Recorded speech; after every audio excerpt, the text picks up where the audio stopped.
get it. That probably take The Rexo. بدكم تعرفوا شو اللي بيخلي سنيكر يصير هايب؟ ايه وانا كمان، بس مين عنده الجواب؟ ما بعرف مين عنده الجواب.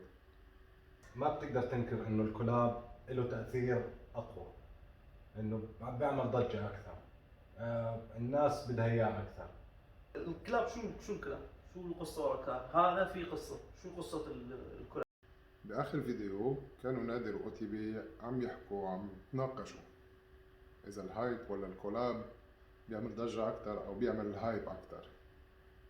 بصراحة أنا برأيي لا، ما في أقول رأيي بصراحة. فكر بشي تاني، أقول شي تاني. الاثنين معهم حق. برادرز معكم حق، كل واحد عنده وجهة نظره، بس مش على طول كل شيء يا أبيض يا أسود. إنه في هيك رمادي، في شغلات بالنص. إنه في مرات بتلاقي سنيكر بيكون سيلويت حلوة وكولاب وبعد في قصة وكميات محدودة وما بيكون هايب، أو بالأحرى ما بيعمل هيدا الهايب اللي بيعملوا سنيكرز تانيين، إنه بيصيروا 6-7 أضعاف سعرهم. ما بنعرف ليش.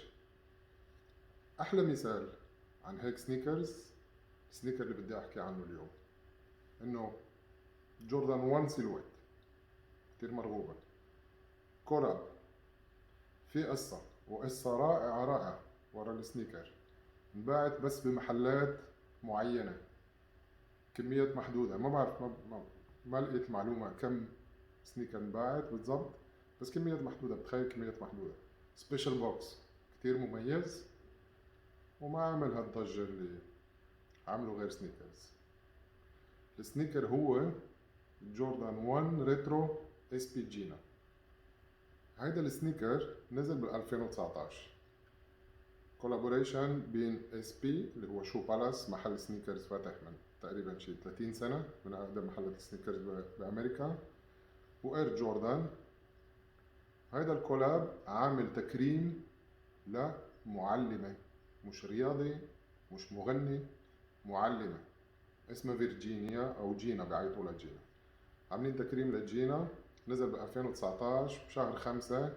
كان أسبوع تقدير المعلمين أو الأسبوع العالمي لتقدير المعلمين، ونزلوا هيدا السنيكر. مين جينا؟ والله جينا معلمة مش مشهورة عالميا، يعني مشهورة بمدرستها أو بالكوميونيتي تبعها، كتير بتاخد شغلها بجدية، قريبة على التلاميذ، بتجرب تطلع أحسن ما فيهم، تحفزهم، تساعدهم، تعطيهم موتيفيشن. فبال 2015 هي جذبتها براند تبع جوردان، شافت السنيكرز حبتهم، صارت تشتري سنيكرز. كانت طبعا انه بتشتريهم من شو بالاس دايما، فانتبهت انه التلاميذ عندها صاروا يهتموا بالسنيكرز، بيقربوا عليها اكثر، انه شو هالسنيكر، شو القصة، خبرينا كذا. فقالت بدي اشتري سنيكرز، اذا هيدا الشيء بيساعدني انه اتقرب من التلاميذ اكثر، انه اقدر ساعدهم اكثر. بال 2017 شو بالاس انتبهوا لجينا، صاروا يعرفوها اكثر، وصلوا القصة لجوردان براند. قاموا شو بالاس والجوردان بال 2019 عملوا هيدا الكولاب، جوردان 1 ريترو اس بي جينا. سنيكر رائع بالنسبة لي اكيد.